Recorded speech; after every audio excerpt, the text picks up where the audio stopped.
I can't take this anymore. The giant virgin mail order, bride to the lonely cowboy. That night, everything changed.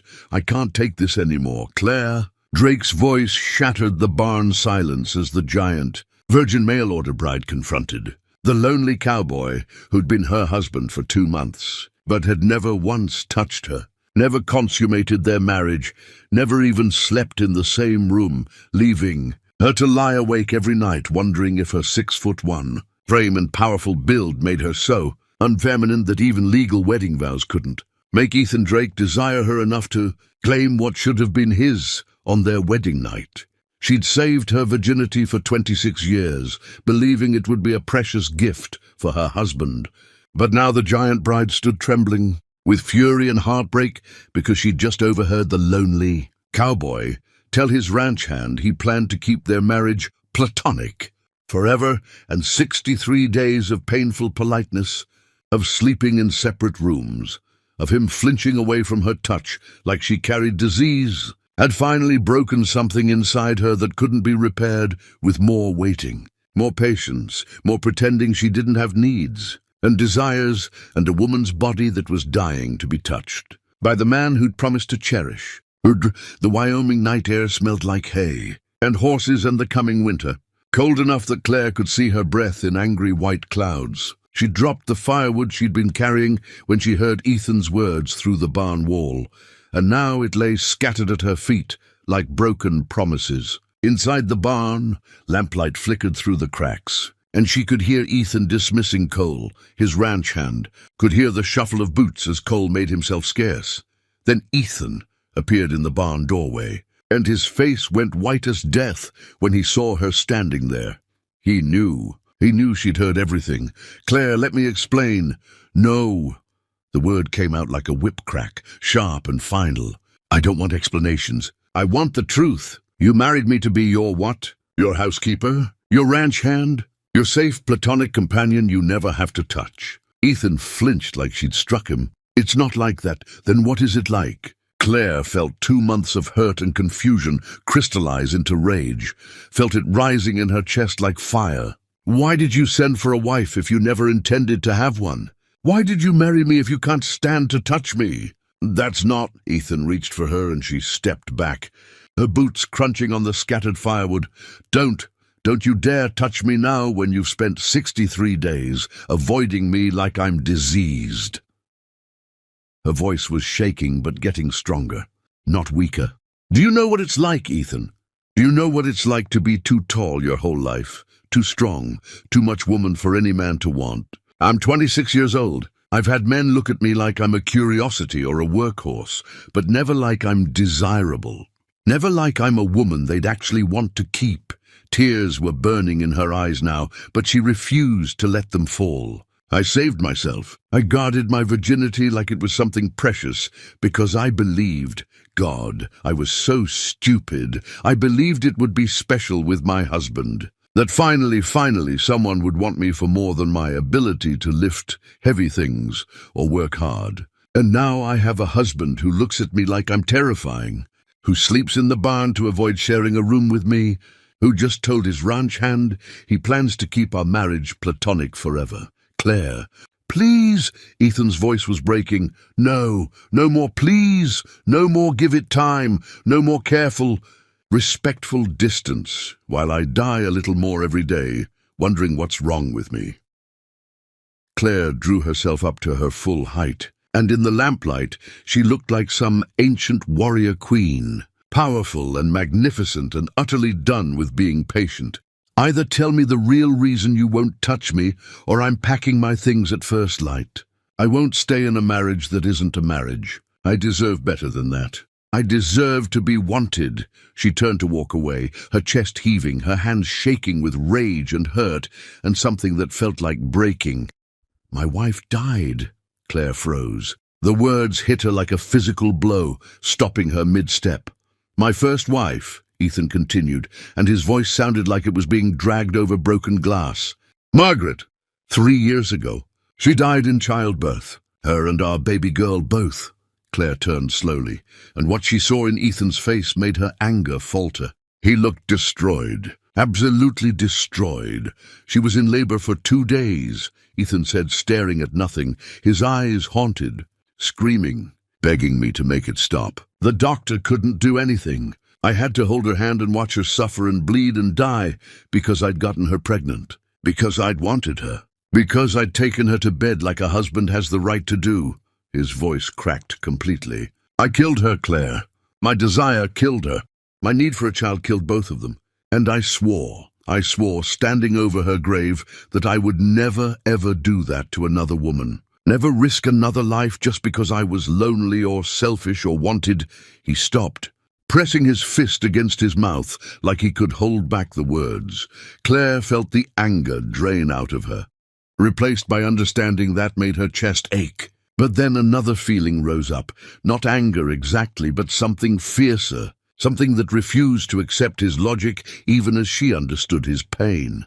So you married me to keep you company, she said quietly, but safely, without risk, without ever really having a wife. I married you because the loneliness was killing me, Ethan said, and now tears were streaming down his face openly, because I couldn't stand another day in this house alone, listening to the silence, seeing Margaret's ghost in every corner. But yes, I thought we could have companionship, partnership, someone to talk to over dinner and work beside during the day, without the risk of... He couldn't finish the sentence, without me dying like she did. Yes, Claire took a step toward him, and Ethan's whole body tensed like he was preparing for a blow. And what about what I want, Ethan? What about my choice? My life, my body, my future? I'm protecting you. No, her voice was steel wrapped in velvet. You're controlling me. You're letting your fear make decisions for both of us. You're treating me like I'm already dead, like I'm a ghost you're trying to protect from dying. Ethan flinched like she'd struck him. But Claire wasn't done. I'm not Margaret, she said, and her voice gentled just slightly. I'm sorry for what happened to her. I'm truly, deeply sorry you suffered that loss. But Ethan, I'm not her. I'm not delicate.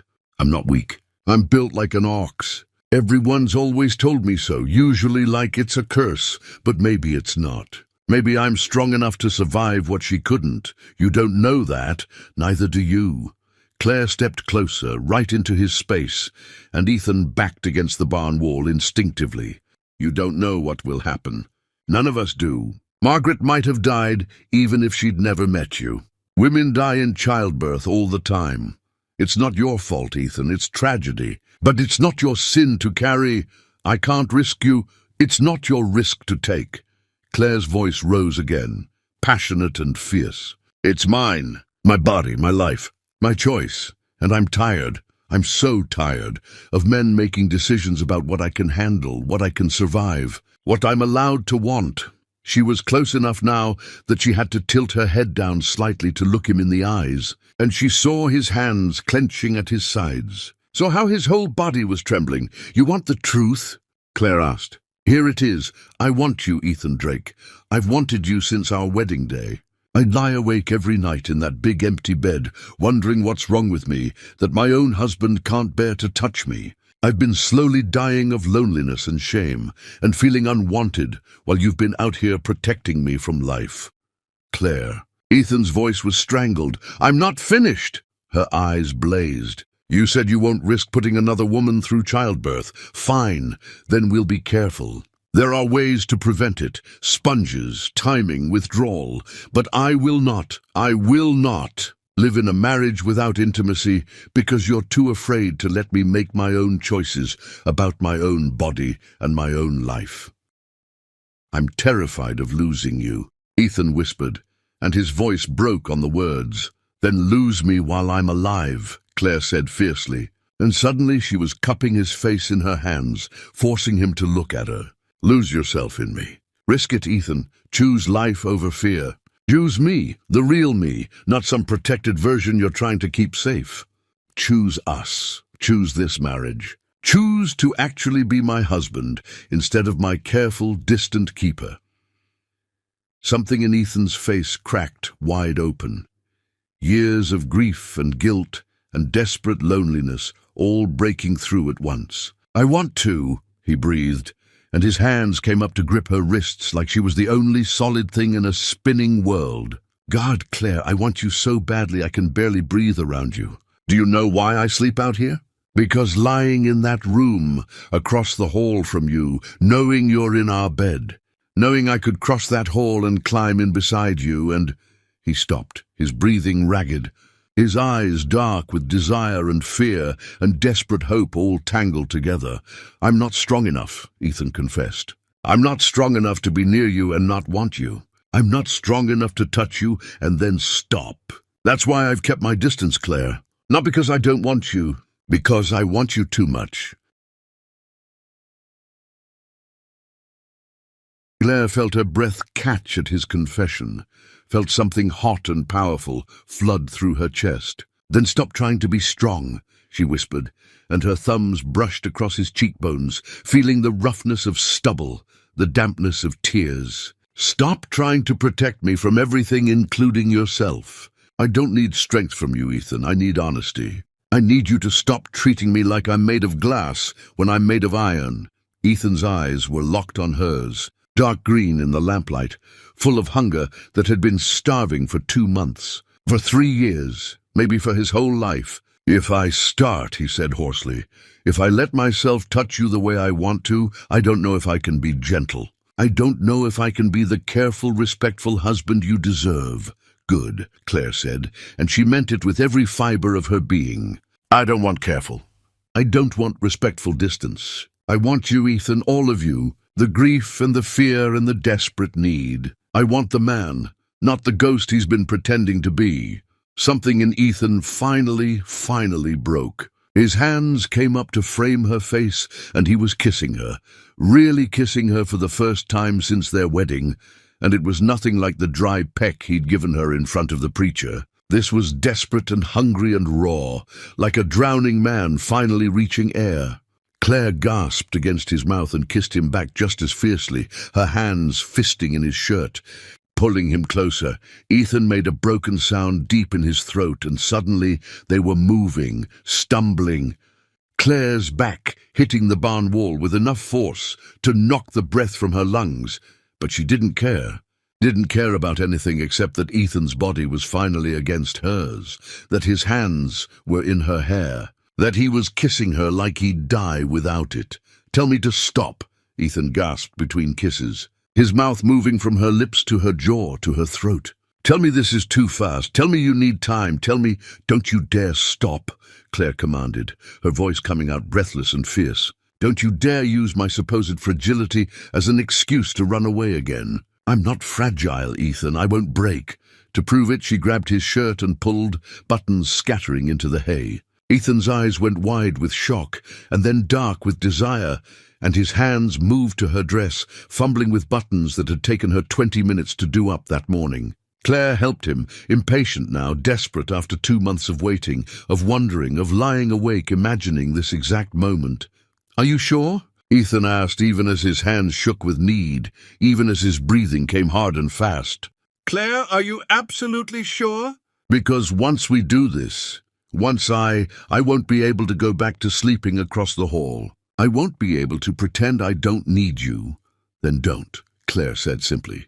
She took his hand, his callous, trembling hand, and placed it over her heart, where he could feel how hard it was beating. "Feel that? That's not fear, Ethan, that's want. That's 2 months of needing my husband and being denied. That's 26 years of saving myself for someone who'd actually treasure the gift. Don't make me beg for what should be mine by right." "You're mine," Ethan breathed, and it sounded like prayer and possession and wonder all at once. "You've been mine since the moment I saw you step off that stage.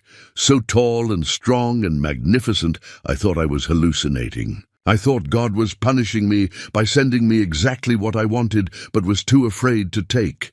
"I'm not punishment," Claire said fiercely. "I'm your wife, and tonight, finally, I'm going to be your wife in every way that matters." Ethan's control shattered like glass. His mouth found hers again, demanding now instead of asking, and his hands were everywhere, her waist, her hips, sliding up to cup her breasts through the fabric of her chemise. Claire arched into him, a sound escaping her throat that she'd never made before. something between a gasp and a moan that seemed to drive Ethan wild. "Not here," Ethan managed to say, pulling back just enough to look at her, his eyes blazing. "Not in the barn like animals. You deserve better than hay and horse smell for your first time. I don't care." "I do." Ethan scooped her up, actually lifted all 6 feet and solid strength of her like she weighed nothing, and Claire's breath caught because no man had ever been able to do that, had ever made her feel small and feminine and cherished. "I've made you wait 2 months. The least I can do is give you a bed." He carried her out of the barn and across the yard toward the house, and Claire buried her face in his neck, breathing in the smell of him, soap and leather and something uniquely Ethan that she'd been craving without knowing it. The house was dark and quiet, and Ethan took the stairs 2 at a time, like he was afraid if he slowed down, the spell would break, like Claire might change her mind. But Claire wasn't changing her mind. She was done being patient, done being understanding, done with careful distance and respectful waiting. Ethan kicked open the door to the bedroom, the big bedroom that should have been theirs from the beginning but had been hers alone, for 2 months, and set her down beside the bed. Moonlight streamed through the window, painting everything silver and shadow. For a moment they just stood there, breathing hard, staring at each other like they were seeing each other for the first time. "I don't know how to be gentle," Ethan warned, his voice rough. "I don't know how to make this good for you when I've been wanting you so badly I can barely think straight." Claire reached up and cupped his face, making him look at her. "Then don't be gentle. Be honest, be real. Show me what you've been hiding for 2 months. That's all I want, Ethan. The truth of you." Ethan made a sound like something was breaking open inside him, and then he was kissing her again, walking her backward until her legs hit the bed and she sat down hard. Ethan followed her down, his weight pressing her into the mattress, and Claire wrapped her arms around him, holding him close, finally feeling like they were actually married instead of 2 strangers sharing a house. "I need to tell you something," Ethan said against her throat, his hands working to remove the last of her clothing. "Something important." "What?" Claire's voice came out breathless as cool air hit her skin, as she realized she was nearly naked beneath her husband for the first time. "I'm terrified," Ethan confessed. "I'm absolutely terrified I'll hurt you or disappoint you, or that something will happen and I'll lose you like I lost Margaret." Claire stilled his hands, made him look at her. "Listen to me," she said firmly. "I'm not Margaret. I'm not delicate. I'm strong, Ethan, strong enough to survive whatever comes, strong enough to handle you at your worst, strong enough to choose this, choose you, even knowing the risks. How can you be so sure?" "Because I've survived everything life has thrown at me so far," Claire said simply. "I survived being told I was too much woman for anyone to want. I survived watching smaller, frailer girls get chosen while I was passed over. I survived my mother's death and my father's disappointment and 26 years of loneliness. I'm a survivor, Ethan Drake, and I'm choosing to survive with you." Ethan's eyes filled with tears. "I don't deserve you." "Probably not," Claire agreed and smiled despite everything. "But you married me anyway, so now you're stuck with me, for better or worse, in sickness and health, till death do us part, but hopefully not for a very, very long time." That made Ethan laugh, a real laugh. The first she'd heard from him since the wedding, and suddenly the tension broke, transformed into something warmer, something that felt less like desperation and more like joy. "Teach me," Ethan whispered, his hands gentle now, reverent. "Teach me how to love you without fear. Teach me how to be your husband." "I don't know any more than you do," Claire admitted. "I'm a virgin, remember? I don't know what I'm doing any more than you know how to do this without being paralyzed by fear." "Then we'll figure it out together," Ethan said, and kissed her softly, tenderly. "We'll learn each other. We'll make mistakes. We'll be clumsy and awkward and probably terrible at this."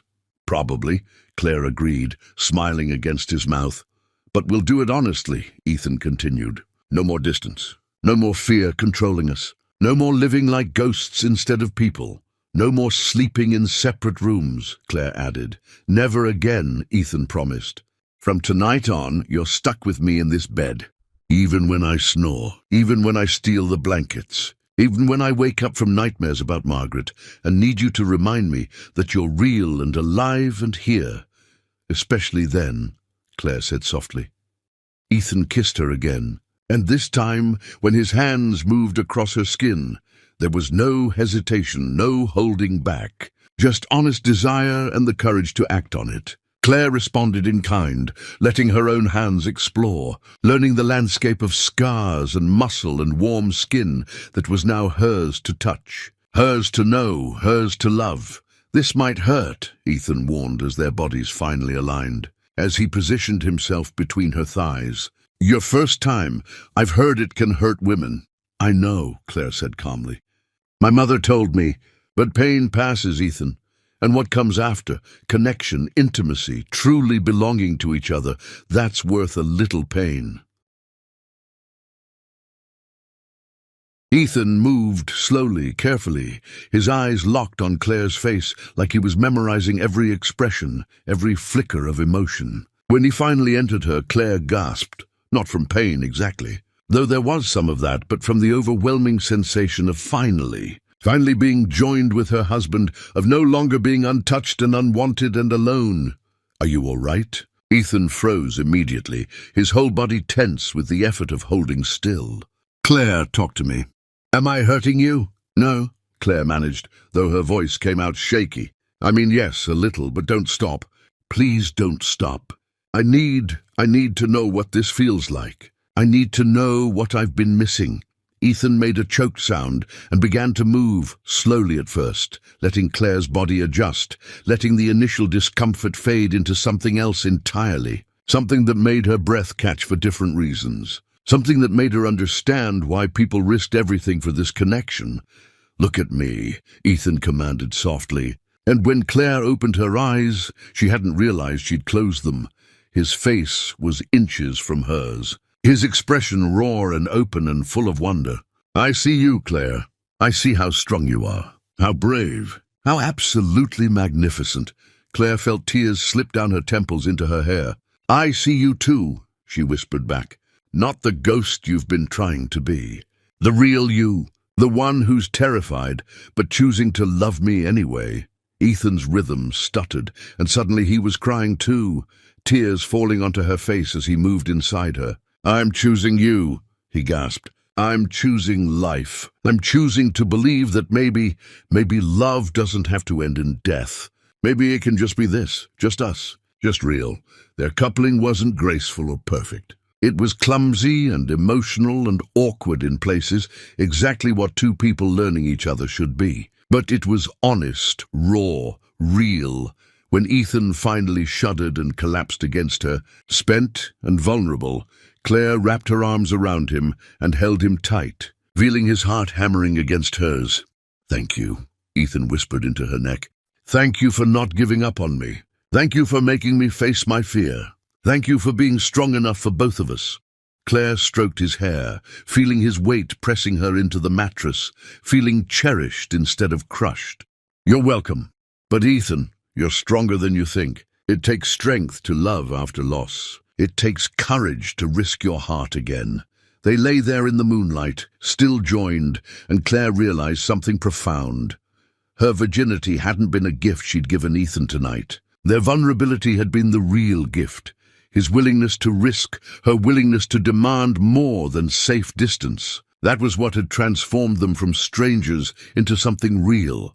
I'm not leaving your bed ever again, Ethan murmured sleepily. I hope you know that. You're stuck with me now. Good, Claire said simply. That's exactly what I wanted. Claire woke to something she hadn't experienced in 2 months, warmth beside her. Ethan's arm was draped across her waist, his body curved around hers like he was afraid she might disappear if he let go. Morning light filtered through the curtains, painting everything gold, and for the first time since arriving in Wyoming, Claire felt like she'd actually come home. Ethan stirred behind her, his arm tightening. You're real, he murmured against her shoulder, his voice thick with sleep. I was afraid I'd dreamed it. I'm real, Claire confirmed, turning in his arms to face him. His hair was mussed, his eyes still heavy with sleep, and he looked younger somehow, like years of grief had lifted overnight. And I'm not going anywhere.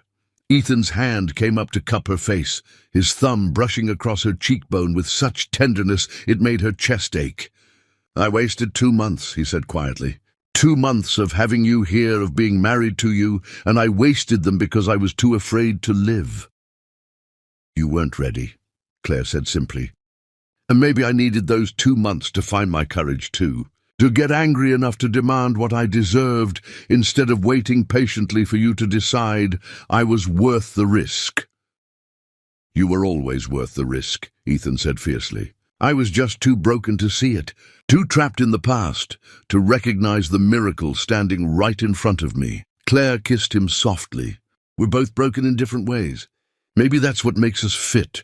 Our broken pieces match up in ways that whole peoples never could.